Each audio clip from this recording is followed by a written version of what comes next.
సన్న బియ్యాన్ని ఇకపై పేదలు తింటారు. దొడ్డు బియ్యంతో దళారులు దోపిడీ చేస్తున్నారన్న రేవంత్. రేషన్ షాపుల్లో మోదీ ఫోటో పెట్టాలన్న బండి సంజయ్. బీజేపీ పాలిత రాష్ట్రాల్లో సన్న బియ్యం ఎందుకు ఇవ్వట్లేదో చెప్పాలన్న సీతక్క. తెలంగాణలో కేబినెట్ విస్తరణకు సర్వం సిద్ధం. గవర్నర్ తో చర్చించిన సీఎం రేవంత్ రెడ్డి. పేదరికం లేని సమాజ నిర్మాణమే లక్ష్యం. సమాజంలో మార్పు కోసమే P4 అన్న చంద్రబాబు.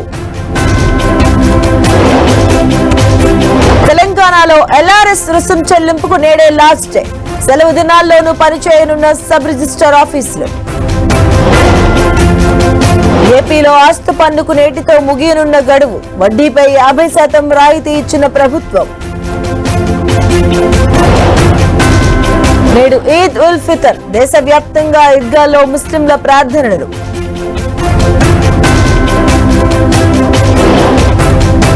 ఛత్తీస్గఢ్ పర్యటనలో ప్రధాని మోదీ 33,000 కోట్ల విలువైన అభివృద్ధి పనులకు శ్రీకారం. ఇరాన్ కు డొనాల్డ్ ట్రంప్ వార్నింగ్. అణు ఒప్పందం చేసుకోకుంటే దాడి చేస్తామని హెచ్చరిక. రూటు మార్చిన అమెరికా అధ్యక్షుడు ట్రంప్. యుక్రెయిన్ లో రక్తపాతానికి పుతిన్దే బాధ్యత అని కామెంట్.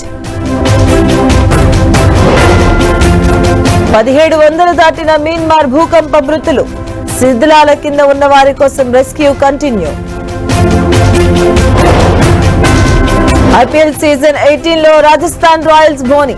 చెన్నైపై 6 పరుగుల తేడాతో విక్టరీ.